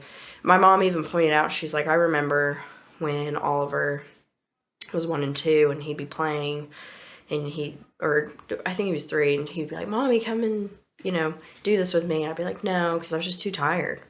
And too overweight to do that. I would run out of energy. I don't miss out. I'm up there like in the jungle gym. I'm on the trampoline now. I'm running with him. We play tag. Like I'm able to do those things. So like that's why that's what I want to do. I don't want to like Andrea needed to win. Like she's going to do amazing things. Winning second place, I think it was perfect. I felt like I did what I needed to do. I don't feel like I have to do the transformation category again. Because I did it. I feel like you proved it. I proved it, yeah. More importantly, on the note of Oliver, and something I've seen in him, because I don't know if Nathan has or not, but I've spent a lot of time with you and Oliver. Yeah. Oliver has seen you do this, and now he's interested by exercise. Yes. And most kids in America are not. We know that half of America is overweight and fat and suffers from the same things that me and you have our whole life. You can now say with a pretty good deal of confidence that Oliver's probably not going to be that way. No, I 100%. Because of what Zach's done for me. I haven't done anything. She did the work. Shut up. He's done a lot for me. But because of everything, my son, he says, I want to be strong like Mommy. Like, when can I start training? He's 4 now. He's almost 5. And I said, when you're 6, you can start training. But also with food. Making choices, like instead of you have to eat that because I told you so, this is what's going to make you strong. And he'll even tell you, like, I got to eat my nuggets because I want to get strong. I want to get muscles. I got to eat my strawberries. The kid eats broccoli like it's candy. And it's because, like, instead of just making him eat it, he understands. He's made that choice. He's making those choices. He says, I'm only going to pick 2 pieces of candy because I don't want my stomach to hurt and this doesn't make me strong. I told him, I was like, candy tastes good. It feels good. I was like, but it's not going to help make you strong. And he's now developing a healthy relationship with food, whereas I never had that. Never had that. Yeah. Dieting was always such a like curse, and diet culture that we grew up in was awful. Did you have something on that? Because I definitely. I was just saying that's amazing because kids these days are not inclined to eat healthy at all. They want to go to Taco Bell and I mean I can't say much out of Taco Bell. So going to McDonald's is actually like a struggle because the kid doesn't want it. He doesn't really interested in French fries. He wants the apples. I could eat it all right probably a couple. But like when I want to be like I don't feel like cooking, it's actually hard for him to like eat that junk. He doesn't drink any kind of soda. He doesn't like it, but thankfully. But doesn't like any kind of soda. He does. I mean, he likes juice, but we try to make better choices with the juice. But yeah, I love seeing that. I also like get a real pump of pride when my kid's eating all his broccoli and other parents are like freaking out. But it's because he sees me. Like kids follow and they see you. So like this transformation has not only like affected me, it's affected my son and like his future. Like when he starts, I'm gonna have him start training with Zach because any sport he wants to do, which I feel like he'll be really good at. Powerlifting and weightlifting is going to help with that. So either way, it's going to benefit him, whatever sport he chooses, he decides to do, or whatever he wants to do. Either way, it's going to be healthy. I want him to have a healthy relationship with the gym that I've developed, which is so like, yeah, it's a full circle. He's Like, going to be the most jacked kid at the oh my playground. God, yeah. So that's a good segue, though, talking about healthy and unhealthy relationships with food, because things have changed for you now. You're training different. You're more powerlifting oriented. Yeah. A little backstory on this. I grew up in a fat family, an abusive father. This isn't a sob story. This is going to tell you, just kind of frame where this conversation is going. But I had an abusive father that was very, very overweight, and ultimately had gastric bypass. He was one of the first 5. They were all done the same day in the state of Alabama that had gastric bypass, and he lost down from. His original weight was like 500, but they make you lose weight prior. So surgery day, he weighed about 411 pounds. I remember that number. It's burned in my mind because he won't let you forget it. And he got gastric bypass, lost down to about 165 pounds. And at this time, I'm a preteen, and we're all a fat family. My mother's fat, my little brother's fat, I'm fat. Dad was fat, now he weighs 165 pounds. And because he was mentally very abusive, he liked to let us know that he was the skinniest person in the room, right? Mm-hmm. Rest of us, even though he didn't work, there's no offense to anybody that chooses to get weight loss surgery, because that saves people's lives every day. But he liked to let us know that he was the skinny, good-looking one, and reminded us daily that we were fat. So myself, when I was about, I guess it was my freshman year of high school, I developed an eating disorder. And 8th grade, I weighed 260 pounds. And by the end of my 9th grade year, going into the summer before my sophomore year, I weighed 130. I was anorexic and lost a ton of weight. And I also all this stuff happened through puberty. So my doctor thinks now that stunted testosterone production and stuff like that, and that's the reason I have low T, and all my mental health issues kind of all stem from these things. But anyway, I have never had a healthy relationship with food, and to this day, I'm overweight now, even as a personal trainer. I'm a little happier being overweight than I was skinny, just because I like being strong, stuff like that. But I have never, to this day, I still don't have a healthy relationship with food, and I think you can talk about this. Yeah. When you're overweight, Nathan, I don't know that you've experienced this, but when you're overweight and in the gym constantly, you're constantly in a calorie deficit, and you never really get to be as strong as you probably could be, because your mind's always like, even now for me, I would probably compete at 275, which is actually the heaviest I've ever been, but I'm also the healthiest I've ever been. I'm constantly thinking, well, I can't get too fat. So like, I don't allow myself, right. My maintenance calories, or even the calories I probably need, are probably 5,000 or 6,000, and I don't remember the last time I ate more than 4 probably. The problem with this too is, because I always live in this, I will diet really, really strongly and strictly for 5 or 6 days, and then binge eat, 10,000 calories worth of McDonald's or pizza in a single sitting. You know what I mean? Mm-hmm. So this is really, really hard stuff. And it's really, really serious as a personal trainer, because this is the actual reality that your clients live through. This isn't about me, but my people are living through this too. They have, for their own mental health reasons, fluctuated up and down.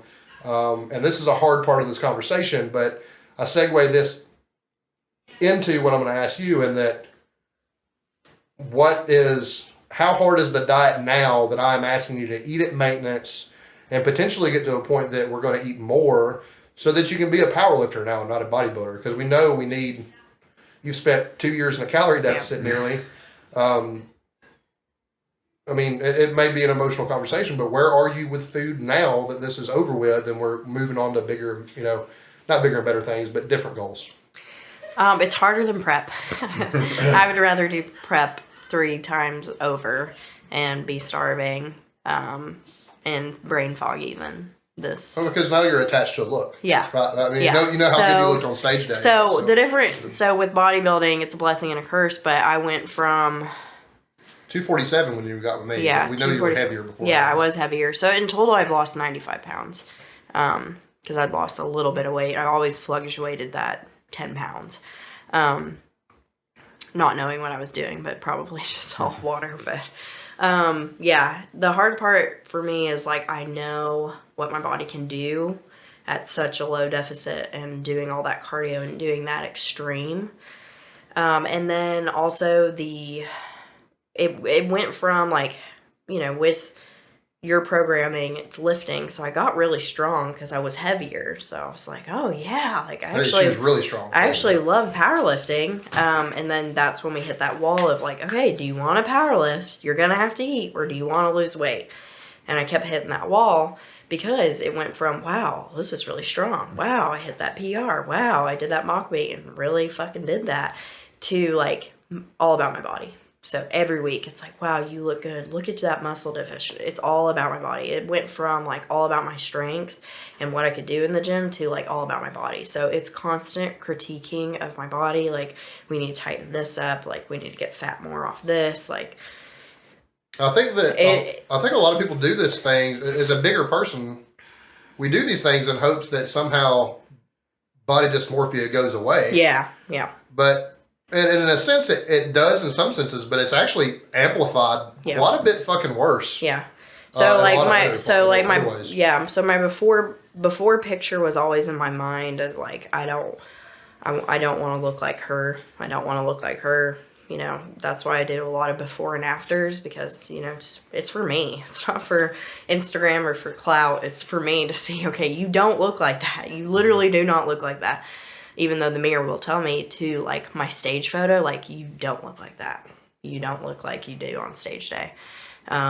Any kind of bloat I have now, it's like, wow, you're gaining all that weight back. And I've gained some weight back because obviously we know it's natural too. You have to, eating normal. But it was way harder from when I would fluctuate back when I was at that 190 to 200. It just feels more extreme now. So any kind of bloat or, you know, little 3-pound jump, 1-pound jump, it's like extreme in my head. So like my picture in my head went from like that before girl to like, you don't look like that stage girl anymore. Because I looked my best. I looked incredible. Like, I still like look at that picture and I was like, oh my God, I really looked like that. So yeah, it's been really, really difficult. My relationship with food has like backtracked a little bit. Just because, again, like, I know what my body can do in those extremes. I know what it can do. I know how much weight I can lose quickly. Yeah. Like, that water cut, sometimes I'm like, itching for it. I was like, man, I kind of want to do that water cut again, because, like, I know what my body does. I know I can drop up to 12 pounds doing that water cut. So, and doing, again, that extreme cardio, it's not sustainable. Like, I cannot. First of all, you ain't got fucking time for it. You I don't own your own have business. time. Like, yeah. I run my own business. For me to do the show was a lot of sacrificing of my time. It was a lot of cutting my schedule. Time with my son. I mean, he'd be playing and I'd be on the treadmill at home. I had a treadmill at home and I'd be on it trying to finish that 70 minutes up. I would push my schedule back so I could get my gym done. Meal prepping, all the things. So, yeah, it's been really, really, really hard. Probably the hardest in the whole process is trying to eat maintenance. Because, again, I grew up in that culture. So, similar to you, but different. I grew up with an abusive family, but my mom had an eating disorder.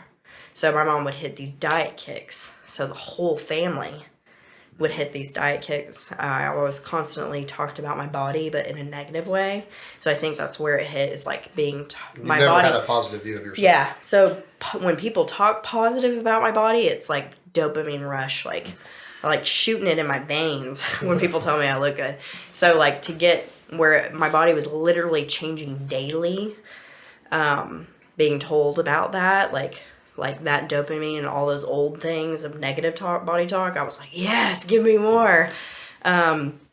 So grew up that way, fad diets, but what we would do is we'd binge anytime we got, quote, good food. So my dad would bring home like Reese's Puff cereal, and we would all like, there's 7 of us. So we all wanted a bowl, but we wanted 2 bowls. So you would eat as fast as you could so you could get that second bowl. When we would get to go to a friend's house, they literally knew, like, oh, Elizabeth's family's crazy, so make sure you have junk food. And I would literally binge. I had a friend, she had every time a gallon of whole milk and 2 boxes of Oreo Pop-Tarts. And I would eat it all in one night because I never knew when I was going to get it again. So that was kind of the mindset. Like, you never know when you're going to eat it again. It's kind of like, for me, like, I can't buy a pack of Oreos and just eat a couple, because my mindset is like, when are you going to get it again? So you might as well eat the whole thing. Same. Get it out of the house. A whole sleeve at least. Yeah, but no, I would literally sit and eat the whole thing, because I was like, well, I want it out of the house and I've already eaten 5, so I might as well eat it all. It's binge eating disorder. It's terrible, terrible, terrible disorder. Because you literally, it's like, I don't know, it's like a monster, and so you can't control it. You're literally, I would be, especially like with prep and being at that stage, I struggled with binge eating, but it was thankfully I had that goal, and it helped kind of like calm that down. But I would literally wake up, I started getting really bad insomnia the last 2 months. I'd wake up at 2 a.m. and I would pace the kitchen from the pantry, open the door, to the fridge, open the door, to the freezer. And I would do that for probably like an hour and a half, just wanting to binge. And I have trigger foods that I will binge on. So I don't keep them in my house. But at that point, my binge was so strong that I just was like, I will eat anything. I will eat those nasty veggie chips that my kid eats, because I just want that fix. Because it's a dopamine rush, so it's like a drug. So yeah, I've really struggled with binging, because now I'm allowed kind of to have those foods. So it went to an extreme. So after I got off stage, I had crumble cookies, a whole box of 12. And though like some people had bites of them, like I pretty much ate the whole thing by myself in the course of a week. And then it kind of, like Zach was like, you need to like relax and have some foods. Like, I mean, it'd probably been at that point, I don't know, probably 8 months since I had fast food. So I was like, I want to have fast food, like, but it wasn't healthy the way I was choosing.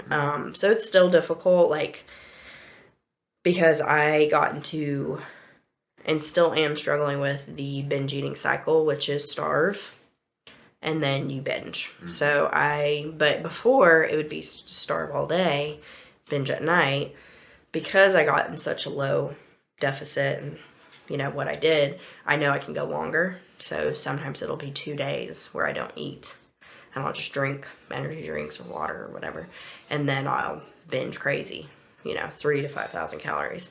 So it's a vicious cycle, and something I'm really working on trying to get out of. Because again, like, I don't want to obviously get back to where I was, but I know I can't get back to where I was on stage, because that's not healthy either. Like, it was a goal. We did it the healthiest way possible, but it's not something you can do all the time. Yeah. So, yeah, it's been a struggle. I do like the structure of meal planning. Like, that really, really does help me. And me and Zach have talked about a couple diets that I should do. But as far as, like, what the future looks like, that depends on my diet. And I've been back and forth with a few things. But, yeah, it's been hard. It's been really hard coming off show. They don't prepare you for that, the post-show blues. I mean, you go from everybody talking about your body. Everybody you see, my clients, to nobody's talking about your body. Nobody's telling you how good you look. Nobody's telling you, like, anything about you. Like, I literally, it's crazy, because I almost feel like I had more confidence as I was overweight, because I just was that way so long that I knew myself and knew what to wear, that now, like, I just want to cover and hide. And the gym has even been difficult. Even though I love the gym, it's been like, it's just not the same. Having that extreme goal, like, it's just not the same. Like, I loved this extreme. Like, it's addicting. Like, maybe you need to plan a meet. Yeah, I mean, honest to God. So this is a little bit of a segue too, and I'm gonna say what I'm about to do, and then I'm gonna ask you a question. But right. We touched on this last time we were together. I'm gonna go through March 4th with Ron. Like I said, awesome powerlifting coach. I'm really excited about it. Hopefully, I make my goal of a 1,500 plus pound total. And then Elisabeth has inspired me on March 5th, the day after that. I start prep for, because I'm going to be competing pretty heavy in powerlifting, either at 275 or 308. I start prep March 5th for the men's transformation in October. So both for my sake and for anybody listening sake too, what advice do you have to give to somebody that is, because I've experienced extreme weight loss before, but I've never experienced it in the way I'm about to. So what advice would you have to give to me and anybody else who wants to hear it through the whole, you can touch on whatever part of the process you want to, but I mean, what advice do you have to give to all of us soon to be newbies? The biggest thing is completely obliterate how you see food. Food is fuel. It's nothing more. It's not supposed to taste good. I mean, take it all out. I've eaten like 5-day-old chicken and it tasted like shit, but I knew like it was part of my meal plan. So just don't even think about food in the way that you ever have. Like it's not supposed to taste good. It's just get that food in, make sure you're getting that food in. Listen to your coach. Grant, I'll be leaning on you pretty heavily. Sorry. Listen to your coach. I think the biggest thing is like do like this. Whatever the outcome of the show is like you're doing this for you. This is something you're proving to yourself that you can do. In those hard moments, when I wanted to give up, like, and there was a lot of them.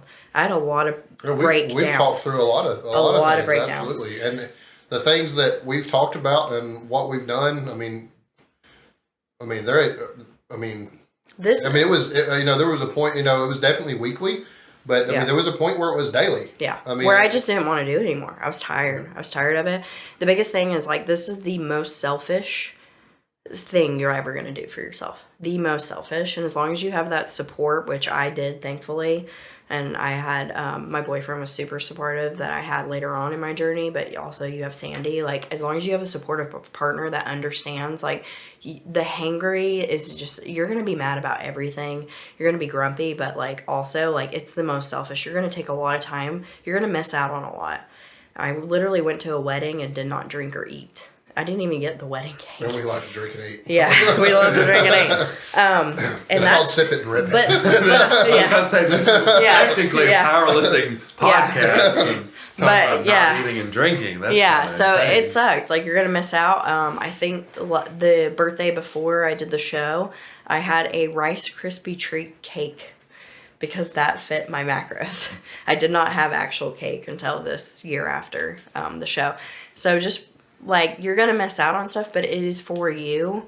And it was really hard for me because I do have a child, like, being that selfish, but also overall, like, I know what it did for him. Also, I had a lot of people to prove wrong. And you felt like you did anyway. Yeah. For sure, yeah.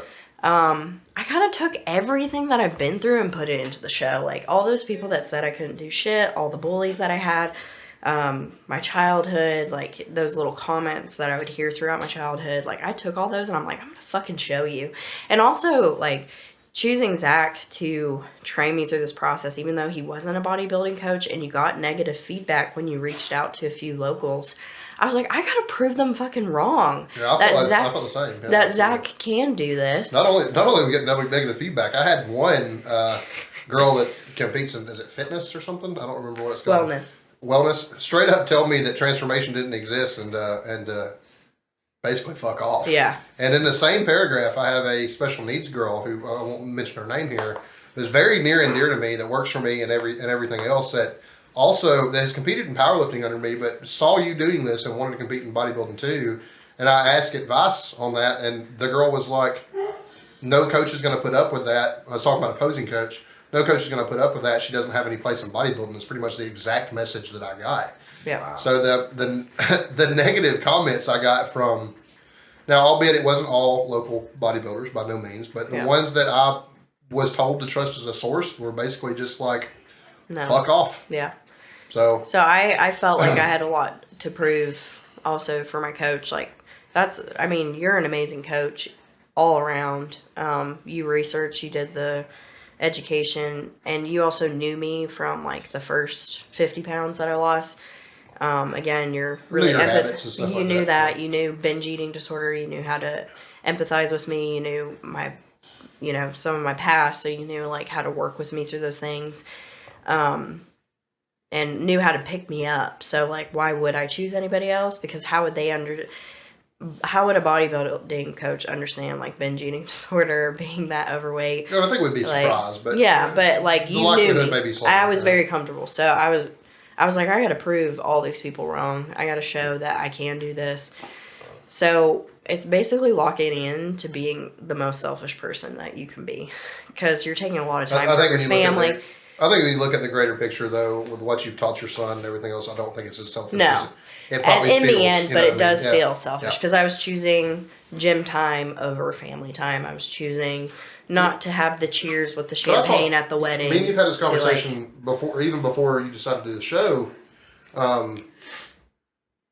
Going to the gym and like choosing your health should be as simple as waking up and brushing your teeth. Yeah. Should just be something that you just fucking do every day. Yeah, but some people don't wake up and brush it. Well, we can do a whole other podcast on that. Right? That's true. It's just supposed to be part of your daily routine. And it was. And you don't have to have a goal. You don't have to do what Elisabeth does. You don't have to be like me and Nathan in powerlift. You don't have to do any of that shit.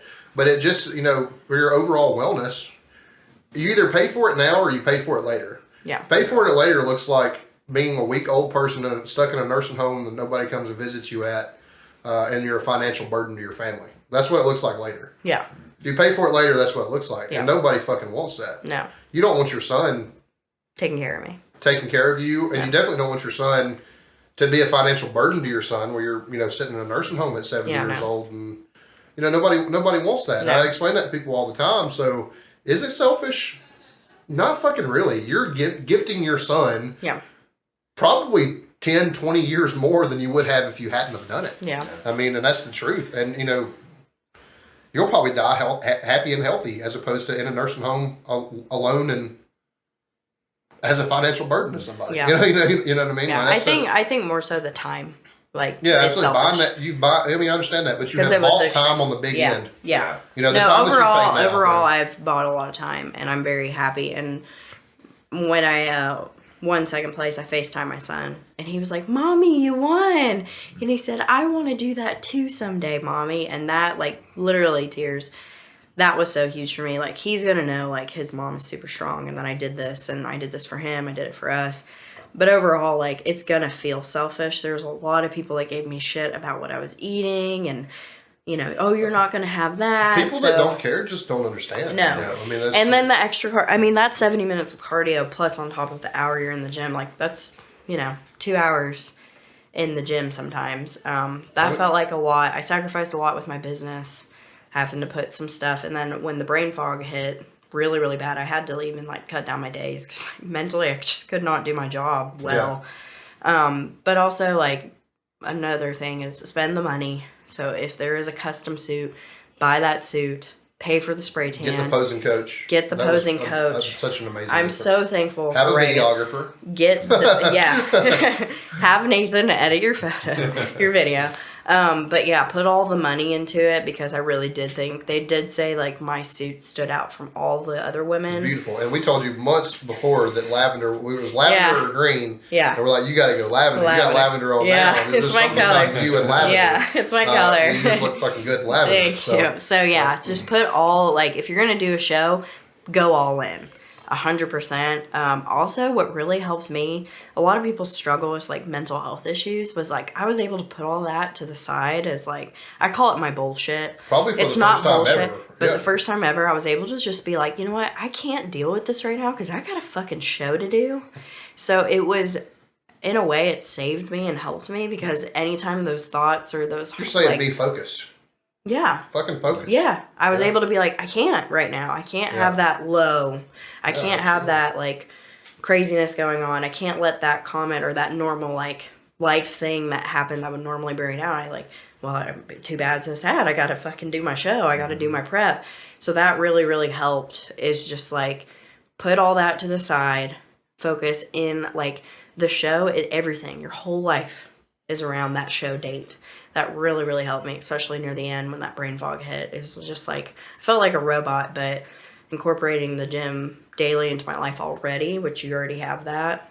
I'm a robot about the fucking gym. Yeah. I'm not about food, but, like. Which was super inspiring to me when I chose you as a coach because I think when we started, I had torn my groin and was reteaching myself how to squat. And I was like, you're going to have to take some time off the gym. And you're like, no, like, I'm going to the gym today. And I was like, what? what? I never heard of someone getting an injury and still continuing. At that point in my life, like, I didn't know, like, people did that. I thought they just took off from the gym until it got better. And also, like, mental stuff, like, he's like, yeah, I'm having a bad day, but I'm still going to the gym. Like, I was like, what? Like, when I have a bad day, like, I'm not doing anything but laying in bed. So, like, that's a huge reason why I chose you as a coach, too. I was like, well, like, just... brushing your teeth. We could do a whole other episode on the mental health attached to it. Yeah. But yeah, I mean, for the show, for real. For the show, yeah, just it's all about you. It's all about the show day, everything surrounding your life, and also having your support. I'm so thankful for my gym fam and my coach because, like, everybody was rallying behind me and encouraging me and, like, pushing me. Like, if I was falling in one area that Zach couldn't touch, I had a friend that could bring me up and help me with that point.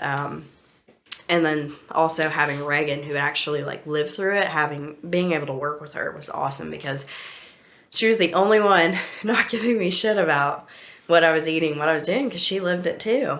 And she was like, yeah, you're eating chicken and broccoli again. Yeah, again. Like, it wasn't weird to her, so it made me feel, like, normal in a way.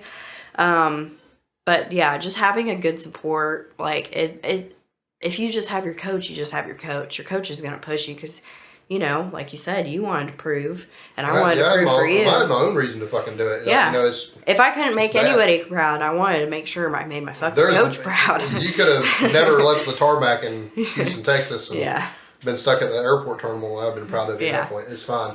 And let me just say, too, I have the greatest job in the world. Things are changing. Everybody thinks I'm quitting. I ain't fucking quitting. Let me just put it to you that way. Things are changing dramatically for me, but I have the greatest job in the world. There's no doubt that I have never been as bad as my mental health is, and I spend 75% of the time wanting to jump in front of a train. This job has been my absolute saving grace, and there is no fucking way I'm ever going to quit. And I legitimately want to say I have, and it's because of clients like you and Nathan, and you know, I could probably name a dozen others, but it's the greatest fucking job in the world. It really is. And coaches, if you're listening, if you do not feel the same way about this, your athletes, I know that people pound your head, professionalism, don't get too close to your clients, all that kind of shit. I'm here to tell you right now, you want to build a business that lasts, that's fucking bullshit. Mm-hmm. It's fucking bullshit. Absolutely. Yeah. Like, I've made lifelong friends in it, and people can tell you you're not supposed to do that all they want to. But I'm here to tell you right now, if you're doing your job right and you're doing your job well, you're going to educate them to the point that they don't need you, but you're going to love them to the point that they don't want to leave you. Yeah. Period. Yeah. That is actually exceptionally well said. Yeah. As far as like a personal training standpoint. Yeah. There's not nobody is going to take this away from me, and stuff that we won't talk about right now is definitely coming up, but I think there's some people that think I'm done, and I'm never going to fucking quit this. Never done. I'm never going to fucking not quit done this. yet. We talk about not done yet. I'm trying to make this stick. Not done ever. Yeah. Period. Not done ever. Not done ever. So it is what it is. I think it's time for dad jokes. I think it is time for dad jokes too. We looking them up here. I'm looking. We're gonna go to Dad Says Jokes, y'all. Dad Says Jokes is the best place to get dad jokes. It is an amazing place for dad jokes. I'm gonna show you the one I'm gonna tell, and just make sure we're not gonna say the same one. Okay. Is that fair? Apparently, it's supposed to be dad jokes, but no jokes are off the table. Elizabeth, you got good jokes, so yeah, you can say whatever you want, but Dad Says Jokes is what we typically go with. So every morning after I get out of the house, a bike comes out of nowhere and runs me over. It's a vicious cycle. Gold. That's a good one. It was a good All right, here we go. You gotta use that one. Remember when plastic surgery was a taboo subject? Now you mention Botox and nobody raises an eyebrow. That's great. Oh, this is our favorite part. It might not be y'all's, but it's ours. What's a scientist's favorite dog breed? What? Labs. Oh, God. Waka waka. My neighbor blamed my gravel for making him fall, but it was his own dumb asphalt. That's great. That's an old one, but I do like that one. Can we do religious?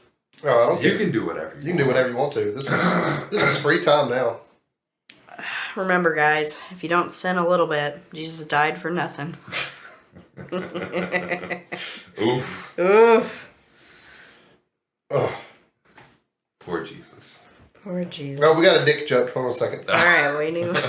What did an elephant say to the naked man? How in the hell do you breathe through that tiny thing? Oh God. I had a little ad lib on it, a little spice. I drink to that one. You drink to that one. I drink to that one. How was the old fashions? Did we They were make it? good. Yeah, I've almost made it through the whole thing. And I made it through the whole thing. I'm a professional I think I grew old-fashioned some drinker, chest and hair. Did you? Yeah. You look like me now? Yeah. Me and Nathan combined are probably the two hairiest people on planet I Earth, by the think- way. My cousin Wesley is very hairy. Wes Harrison, you'll get tagged too. You're a hairy motherfucker. You Dude. are. He would, like, before I got really hairy, I was like, damn, I hope I never get that hairy. Dude, And then I did. Me and you So- both got fucking shoulder hair that like fucking stands Oh my up like god, a fucking like inch you off can, of our you can shoulders. see it. Yeah, Like, I'm a fucking monkey Ugh. man. got I just hair want you to everywhere. know, I'm gonna for the record. I attempted to have my back and chest wax one time. It was fucking awful. I remember But that was actually before the meet that I tore my groin at. But I will shave my back before I compete on March 4th, just so I can go shirtless under my singlet for deadlifts. I'm not gonna do my chest though. Y'all gonna have to deal with fuzzy chest. Yeah. Hey, but if you It do just that is what it show, is. you're gonna have to shave everything. That's a different problem for a different time. For I a had different this Zach. crazy story I heard not too long ago. He will remain nameless. Of his coach's wife having to shave his taint the night before a show. It's like Every inch. It's like, first of all, the men's transformation is not that detailed. I am not probably shaving my ass or my fucking taint for the record. I mean, Why not? maybe. Can you, Well, first can of you all, wear I'm wearing. trunks Yeah, it's in trunks for You wear- transformation. Okay. I'm gonna wear the thigh huggers, so my legs and stuff will be shaved. Yeah. But also, I'm hoping that me and Grant can put together just a massive set of legs that just blow everybody else away. Right. Yeah. And So when I'm gonna wear short shorts, but I'm not. I'm I might the trim taint. it, but I am not fucking taking a razor to my fucking taint, my asshole, fucking nothing like that. Like, Dangerous if it needs- territory. if it needs to be trimmed down, that is fine. And I'm not gonna lie to you, I'm gonna get a jump on the tanning thing. I'm gonna do the spray tan like I'm supposed to, but I'm gonna Yeah. get a jump on the tanning thing. Hopefully, in hopes that maybe it just makes everything a little bit fucking easier. Yeah. You're just But gonna like the main story is natural my tan? taint. That's the main. As much as I can. Everybody has to have a spray tan. By the way, for the men, they just have to wear underwear and they just have to lift it down a little bit to get under the band. They don't actually have to get fully naked in front of the spray tanner, so you don't have to. That's good because my pecker's the size of my thumb. Like It is roll what of it dimes. is. It is what it is. I wish it was a roll of dimes. It is what it is. But well, we talked about everything now. Yep. I think So, last thing though, since we're on the subject of my taint, my That's a wife and great I had this segue. idea of we got some art hanging on the wall. And I had this idea that I was going to do this black and white photo of my taint, but just have it like super zoomed in, super zoomed in, so that people that visit my house would like put their face like I'm up on the microphone right now, but they would be so close trying to figure out what it was, and I'd be like, oh, that's a picture of my taint, like with their nose basically fucking on the picture trying to figure out what it is. I think that's probably what I got to do. You just Yeah. want faces that close to your tank. That's it. That's it. I just want to absolutely demoralize guests in my houses. I'm officially at the age now where I'll need everybody at my house to leave by 9 o'clock. Sorry, man. We're definitely here past 9 o'clock. Yeah, it's a little past. But I'm hoping the tank photo does that. I'm going to have to go through with that one day. Me and Sandy's been talking about the tank photo for years. I feel like It'd be great if I I would could be get it. one of the people that like, oh, I'd look at it and I'd be like, that's an interesting. Wait a minute. Yeah. Wait a minute. I've heard this before. I wish I could get one printed that was scratch and sniff. But, But alas, I'm not sure that I can. We need to find Hey, a better way to close this. technology's, advancing every day. You clean never your know. glasses. Clanker glasses, they're empty. Yeah. My Oh, glass- Clanker, I got a little sip. I've got some cherries in it. I got a Yeah. little sip, maybe. Yeah, you need to eat them cherries. They're booze soaked now. Yeah, they are. To the cherries. The Cherries. Popping cherries. Woo! A miserable, really bad, poorly done Ric Flair impression for the closing statement. I mean, Unenthusiastic. No, Ric Flair was kind of just like, Woo! yeah. I mean, that's all he did. That's not that bad. Let me hit that. Probably sounds bad on the mic. Next time we are talking about fad diets, meal prep, and probably adaptability for several of those fad diets. We won't get into my opinions on them right now, but we've done a lot. Things that work, things that don't work, shit like that. And then probably a little bit more in depth on me and Nathan's current training status and our immediate goals while we, he's trying to get stage lean. He's not competing in bodybuilding, but our immediate goals with both of our programming. And maybe a little bit more about, a little bit more about Ron and what he's doing for me at that point. Just kind of check up on exactly where everything is. And I think we're going to have Sandy, my wife, come in and talk about meal prep and some easy things for us to do. So next guest will be Sandy Gordon. She's a great powerlifter in her own right, but even better wife and even better meal prepper. So, Yes. So she's a better meal prepper than a better wife? Is that what you just said? No, I did not mean that. Did not get me in trouble. She's the best wife. She's a great meal prepper. She's the best wife. There you go. Absolutely. I'm sorry, babe. I've had a lot of whiskey tonight. Don't divorce me.